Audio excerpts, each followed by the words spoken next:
reading of, over 10 pages hopefully, of R.G. Collingwood's The Idea of History. This is part 3, starting on page 20.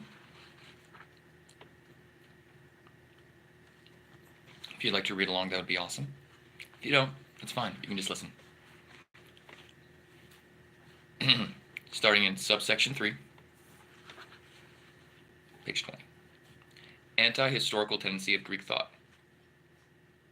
In the meantime, I should like to point out how remarkable a thing it is this creation of scientific history by Herodotus. For he was an ancient Greek and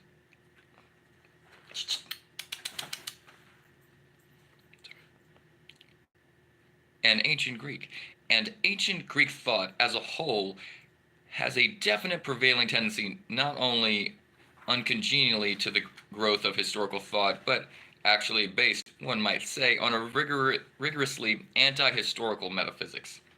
History is a science of human action. What the historian puts before himself is things that men have done in the past, and these belong to a world of change, a world where things come to be and cease to be. Such things, according to the prevalent Greek metaphysical view, ought not to be knowable, and therefore history ought to be impossible. For the Greeks, the same difficulty arose with the world of nature, since it too was a world of this kind. If everything in the world changes, they asked, what is there in such a world for the mind to grasp? They were quite sure that anything which can be an object of genuine knowledge must be permanent, for it must have some definite character of its own, and therefore cannot be in itself the seeds of its own destruction. If it is to be knowable, it must be determinate. If it is determinate, it must be so completely and exclusively what it is that no internal change and no external force can ever set about making it into something else.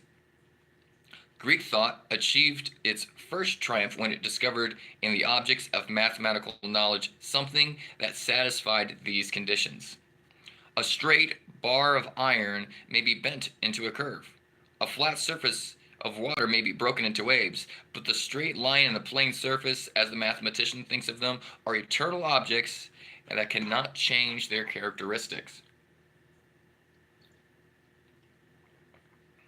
Following the line of argument thus opened, Greek thought worked out a distinction between two types of thought, knowledge proper and episteme,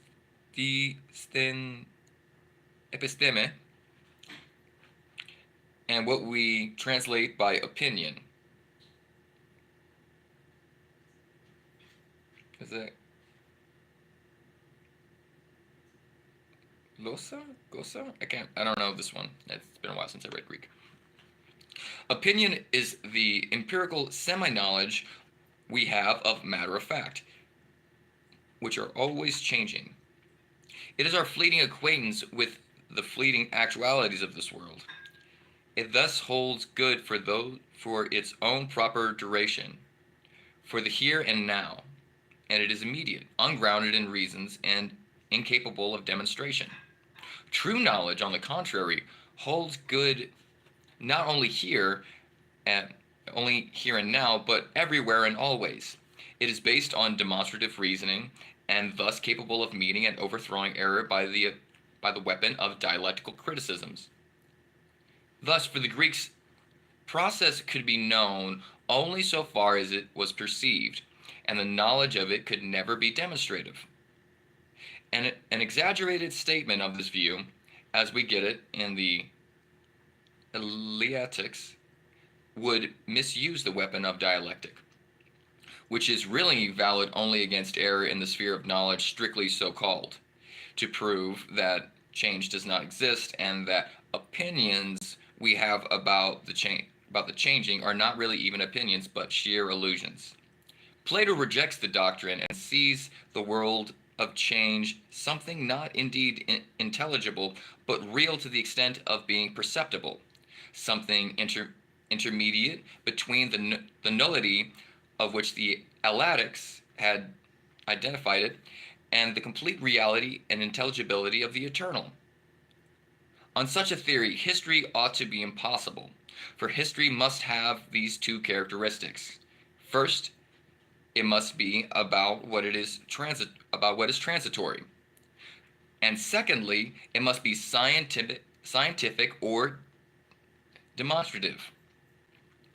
But this theory, what is transitory, cannot be demonstratively known, and it cannot be the object of science. It can only be a matter of isothesis.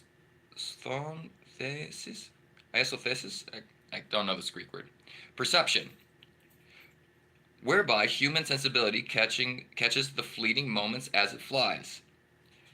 And it is essential to the Greek point of view that this monetary sensuous perception of momentary changing things cannot be a science or the basis of a science. Subsection 4. Greek conception of history's nature and value. The ardor with which the Greeks pursued the ideal of an unchanging and eternal object of knowledge might easily mislead us as to their historical interests. It might, if we read them carelessly, make us think them uninterested in history, somewhat as Plato's attack on the poets might make an unintelligent reader fancy that Plato cared very little for poetry. In order to interpret such things correctly, we must remember that no competent thinker or writer wastes his time attacking a man of straw. An intense polemic against a certain doctrine is an infallible sign that the doctrine in question figures largely in the writer's environment, and even has a strong attraction for himself. The pursuit of the eternal was eager as it was, precisely because the Greeks themselves had an unusually vivid sense of the temporal. They lived in a time when history was moving with an extraordinary rapidity. And in a country where earthquake and erosion changed the face of the land with a violence hardly seen elsewhere, they saw all nature as a spectacle of incessant change, and human life as changing more violently than anything else. Unlike the Chinese or the medieval civilization of Europe, whose conception of human society was anchored in the hope of retaining the chief features of its structure unchanged, they made it their first aim to face and reconcile themselves to the fact that such permanence is impossible. This recognition of the necessity of change in human affairs gave to the Greeks a peculiar sensitivity to history. Knowing that nothing in life can persist unchanged, they came habitually to ask themselves what exactly the changes had been which, they knew, must have come about in order to bring the present into existence. Their historical consciousness was thus not a consciousness of age-long tradition molding the life of one generation after another into the uniform pattern. It was a consciousness of violent peripetiae. I don't know what that is. Catastrophic changes from one state of things into its opposite. From smallness to greatness, from pride to abasement, from happiness to misery. This is how they interpreted the general character of human life in their dramas. And this is how they narrated the particular parts of their history. The only thing that a shrewd and critical Greek like Herodotus would say about the divine power that ordains the course of history is that I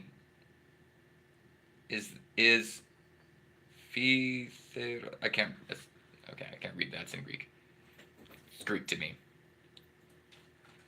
It rejoices in upsetting and disturbing things.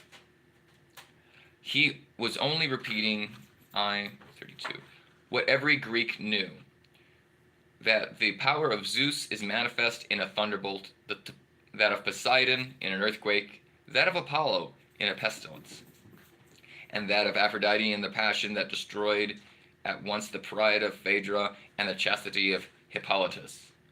It is true that these catastrophic changes in one condition of human life, which to the Greeks were proper themes of history, were unintelligible. There could be no episteme of them. no demonstrative scientific knowledge. But all the same history had for the Greeks a definite value.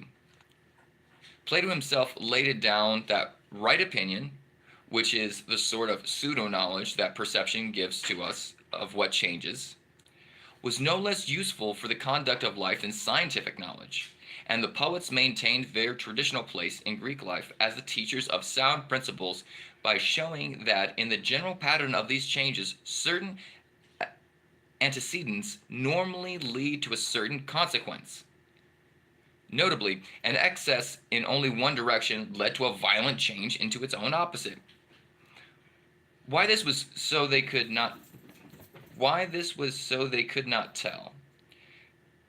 But they thought it a matter of observation that it was so.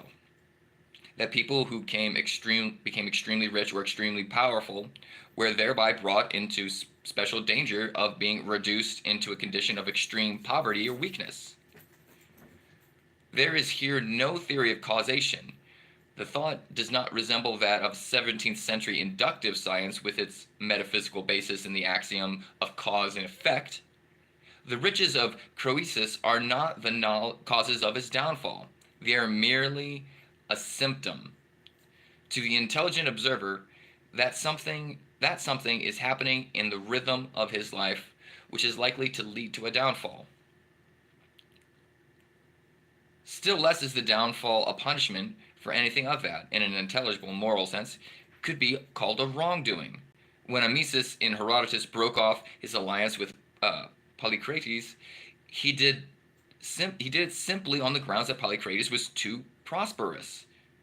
The pendulum had swung too far in one way and was likely to swing in the other. Such examples have their value to the person who can make use of them, for he can use his own will to arrest these rhythms in his life before they reach the danger point, and check the thirst for power and wealth instead of allowing it to drive him to excess. Thus, history has a value. Its teachings are useful for human life, simply because the rhythm of its changes is likely to repeat itself, similar to the antecedents leading to similar consequence. The history of notable events is worth remembering in order to serve a basis for prognostic judgments, not demonstrable but probable, laying down not what will happen, but what is likely to happen, indicating the points of danger in the rhythms now going on. This is why history is important. The conception of history was the very opposite of deterministic, because the Greeks had regarded the course of history as flexible and open to salutary modification by the well-instructed human will. Nothing that happens is inevitable. The person who is about to be involved in a tragedy is actually overwhelmed by it only because he is too blind to see his danger. If he saw it, he could guard against it. Thus, the Greeks had a lively and indeed naive sense of the power of man to control his own destiny, and the thought of this power as limited only by the limitations of his knowledge. The fate that broods over human life is, from this Greek point of view, a destructive power only because man is blind to its workings. Granted that he cannot understand these workings, he can yet have the right opinions about them, and insofar as he acquires such opinions, he becomes able to put himself in a position where the blows of fate will miss him. On the other hand, valuable as the teachings of history are, their value is limited by the unintelligibility of its subject matter. That is why Aristotle said that poetry is more scientific than history. For history is a mere collection of empirical facts, whereas poetry extracts from such facts a universal judgment. History tells us that Croesus fell and that Polycrates fell. Poetry, according to Aristotle's idea of it, makes not these singular judgments, but the universal judgment that very rich man, as such, fall. Even this is, in Aristotle's view, only a partially scientific judgment. For no one can see why rich men should fall. The universal cannot be syllogistically demonstrated, but it approaches the status of a true universal because we can use it as the major premise for a new syllogism and applying this generalization to fresh causes. Thus, poetry is for Aristotle the distilled essence of teaching of history. In poetry, the lessons of history do not become any more intelligible, and they remain undemonstrated, and therefore merely probable. But they become more compendious and therefore more useful. Such was the way in which the Greeks conceived the nature and value of history. They could not consistently with their general philosophical attitude regard it as scientific. They had to consider it as, at bottom, not a science but a mere aggregate of perceptions. What then was their conception of historical evidence?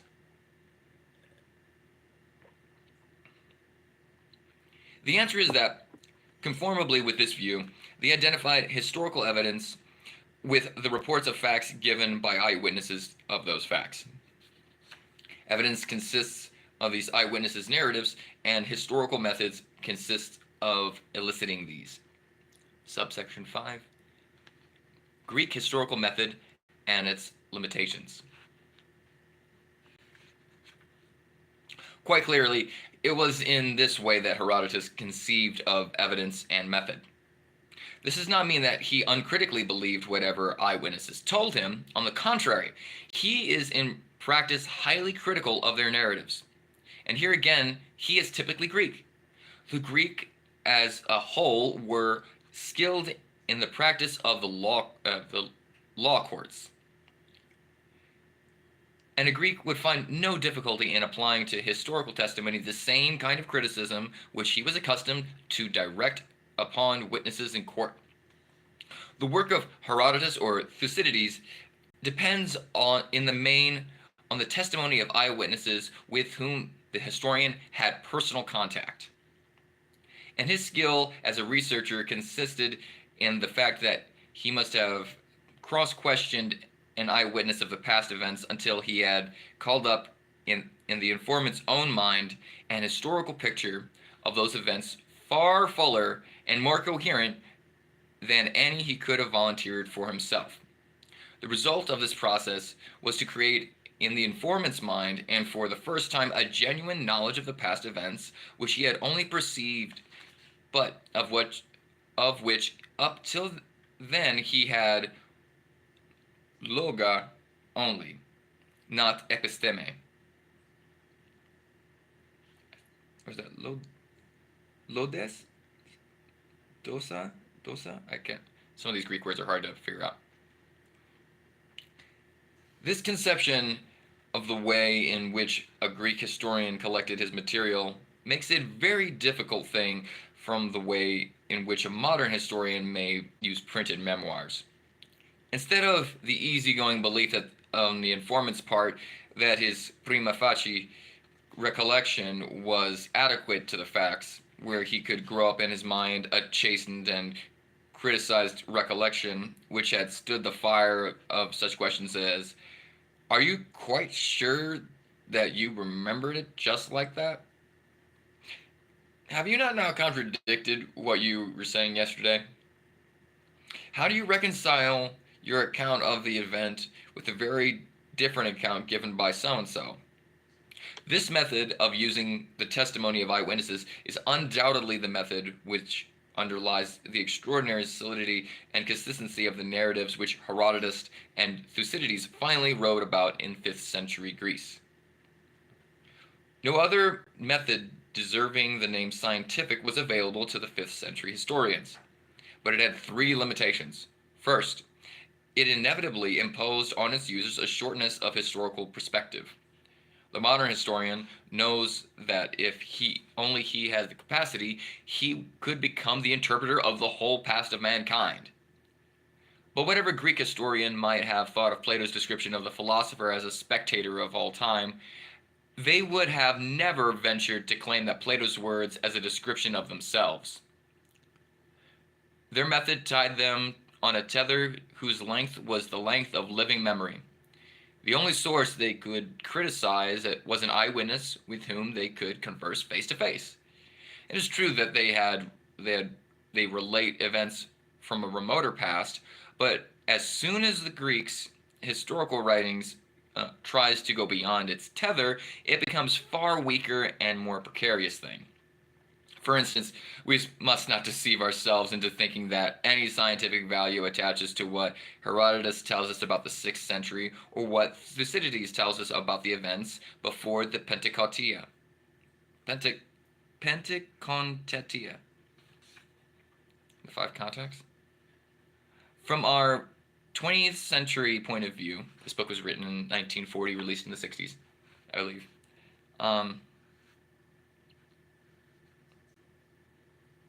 I lost where it was.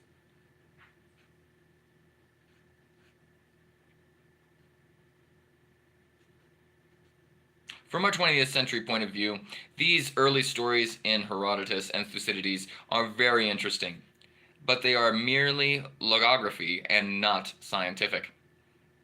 They are traditions which the author who hands them down to us has not been able to raise to the level of history, because he has not been able to pass them down through the crucible of his only critical method he knew.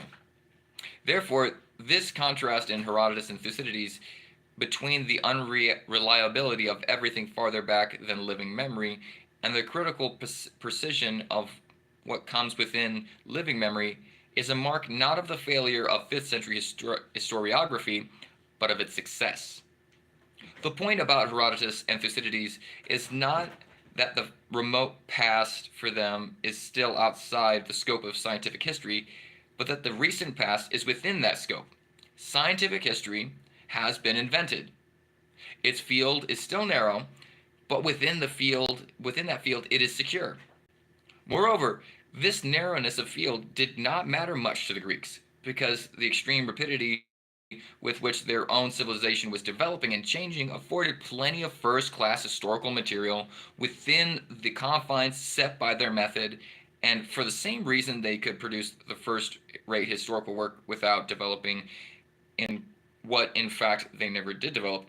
Damn, that's a mouthful. Any lively curiosity concerning of the remote past.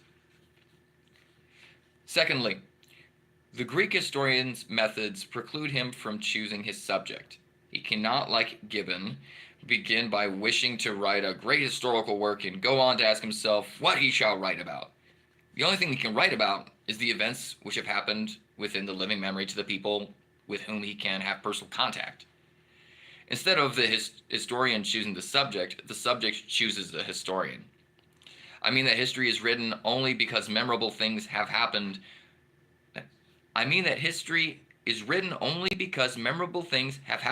Which call for a chronicler among the contemporaries of the people who have seen them. One might almost say that in ancient Greece, there was no historians in the sense in which they were artists and philosophers. There were no people who devoted their lives to the study of history, and the historian was only the biographer of his generation, and autobiography was not a profession. Thirdly, Greek historical method made it impossible for the various particular histories to be gathered up into an all-embracing history. Nowadays, we think of monographs on various subjects as ideally forming parts of a universal history, so that if their subjects are carefully chosen and their scale and treatment carefully controlled, that they might serve as chapters in a single historical work. And this is the way in which a writer like Grote actually treated Herodotus. Herodotus' account of the Persian War and Thucydides of the Peloponnesian.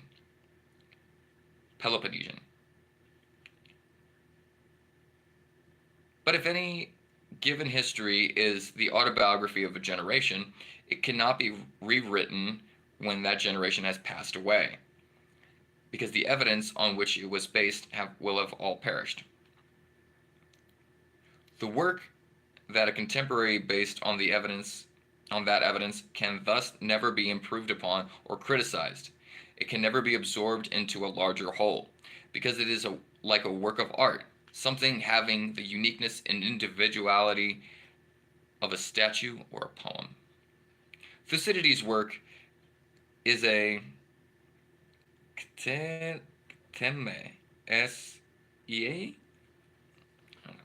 It's frustrating when he puts it in Greek because I can't read Greek. That of Herodotus was written to rescue glorious deeds from oblivion of time, precisely because when their generation was dead and gone, the work could never be done again. The rewriting of their histories or their incorporation into the history of a longer period would have seemed to them to be an absurdity.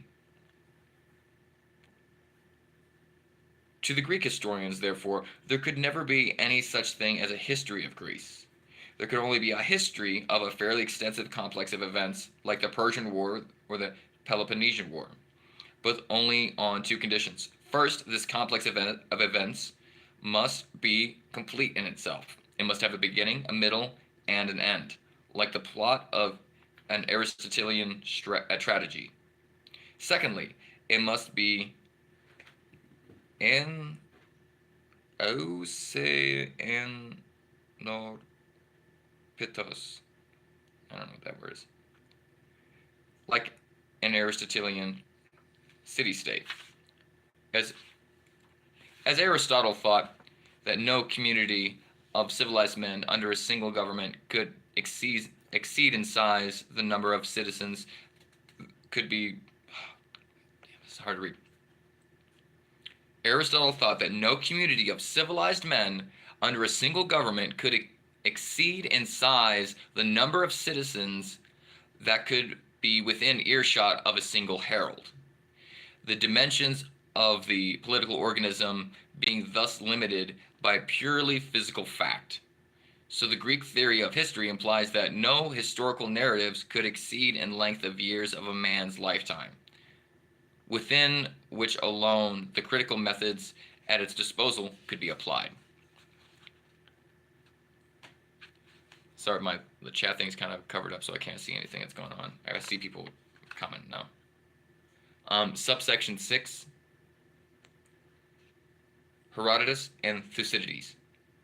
The greatness of Herodotus stands out in the sharpest relief when, as far as the father of history, he is set against a background consisting of the general tendency of Greek thought.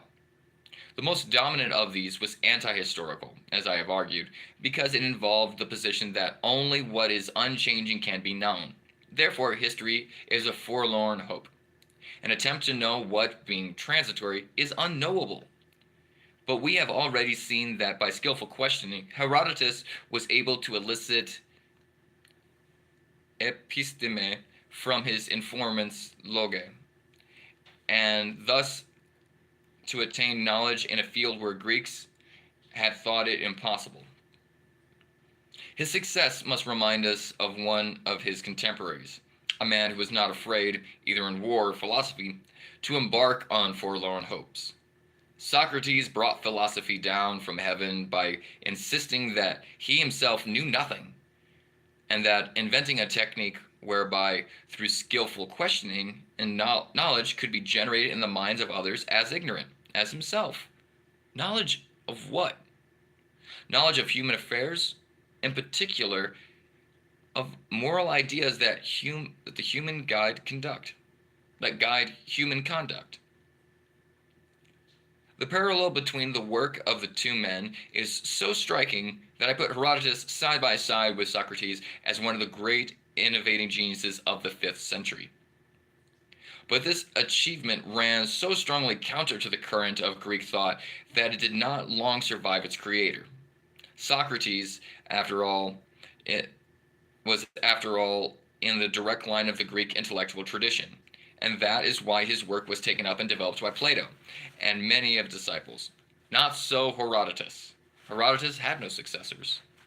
Even if I conceded to an objector that Thucydides worthily carried on the Herodotean tradition, the question would still remain, who carried it on when Thucydides had finished it? The only answer is nobody carried it on. These 5th century giants had no 4th century successors anything like their equal in stature to themselves. The decay of Greek art from the late 5th century onwards is undeniable, but it did not entail a decay of Greek science. Greek philosophy still had Plato and Aristotle to come. The natural sciences were still to have a long and brilliant life. If history is a science, why did history share the fates of the arts and not the fate of the other sciences? Why does Plato write as if Herodotus had never lived? The answer is that the Greek mind tended to harden and narrow itself in its anti-historical tendency. The genius of Herodotus triumphed over that tendency, but after him, the search for the unchangeable and eternal objects of knowledge gradually stifled the historical consciousness and forced men to abandon the Herodotean hope of achieving a scientific knowledge of the human past actions. This is not a mere conjecture. We can see the thing happening. The man in whom it had happened was Thucydides. The difference between the scientific outlook of Herodotus and that of Thucydides is hardly less remarkable than the difference between their literary styles. The style of Herodotus is easy, spontaneous, convincing. That of Thucydides is harsh, artificial, and repellent. In reading Thucydides, I ask myself, what is the matter with the man? Why does he write like that? I answer, it's because he has a bad conscience. He is trying to justify himself for writing history at all by turning it into something that is not history. Mr. C.N. Cochrane, in his Thucydides and the Science of History, London, 1929, has argued, I think rightly, that the dominant influence on Thucydides is the influence of Hippocratic medicine. Hippocrates was not only the father of medicine, he's also the father of psychology, and his influence is evident not only in such things as the Thucydidean description of the plague, but in such studies as morbid psychology, as the description of the war neurosis in general and special instances of the Corcyraean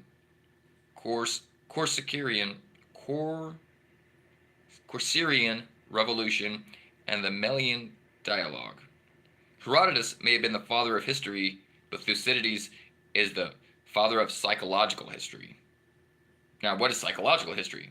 It's not history at all, but the natural science of a special kind. It does not narrate facts for the sake of narrating facts. Its chief purpose is to affirm laws, psychological laws. A psychological law is not an event, nor yet a complex of events. It is an unchanging rule which governs the relation between events. I think that everyone who knows both authors will agree with me that when I say that what chiefly interests Herodotus is the events themselves, and what chiefly interests Thucydides is the laws according to which they happen. But these laws are precisely such eternal and unchanging forms as, according to the Greek main trend of thought, are only knowable things. Thucydides is not the successor of Herodotus in historical thought, but the man in whom the historical thought of Herodotus was overlaid and smothered beneath anti-historical motives. This is a thesis which may be illustrated by mentioning one familiar feature of Thucydides' method. Consider his speeches. Custom has dulled our susceptibilities, but let us ask ourselves for a moment, could just a man who had a really historical mind have permitted himself the use of such conventions? Think first of their style.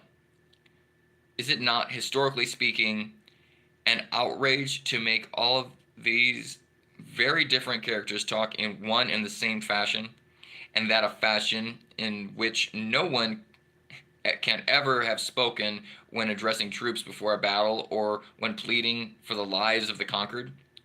Is it not clear that the style betrays a lack of interest in the question what such and such a man really said on such and such an occasion? Secondly, think of their contents. Can we say that, however unhistorical their style may have been, their substance is historical? The question has been variously answered. Thucydides does say that he kept as closely as possible to the general sense of what was actually said. But how close was this? Does he not claim that it was very close? Because he adds that he has given the speeches roughly as he thought the speakers would have said what was appropriate to the occasion? And when we consider the speeches themselves in their context, it is difficult to resist the conclusion that the judge of what was appropriate was Thucydides himself. Grote argued long ago that Melian dialogue contains more imagination than history, and I have seen no convincing refutation of this argument. The speeches seem to me to be in a substance not history, but Thucydidean comments upon the acts of the speakers. Thucydidean reconstructions of their motives and intentions. Even if this be denied, the very controversy on this question may be regarded as evidence that Thucydidean speech is both in style and in content a convention characteristic of the author whose mind cannot be fully concentrated on the events themselves, but is constantly being drawn away from the events to some lesson that lurks behind them, some unchanging and eternal truth of which the events are, platonically speaking. And that is all for today. We have reached subsection 7, Hellenistic period, of R.G. Collingwood's The Idea of History. I will now read the comments. What am I reading? I am reading R.G. Collingwood's The History of Science, The Idea of History. Sorry. It's a book not about history itself, but the philosophy of what is history. Fascinating book so far. Pretty good. I like the way he breaks things down. If you'd like to start this book, you can go to the other streams. I've already started them. The introduction and the first part of the chapter is done. Yeah, I've found this book at a bookstore here in Spokane, and I was like, wow, this seems really cool. And so far, I've been really enjoying it. Yeah. But I hope you all have a good day. This is it for today's reading. I'll see y'all tomorrow.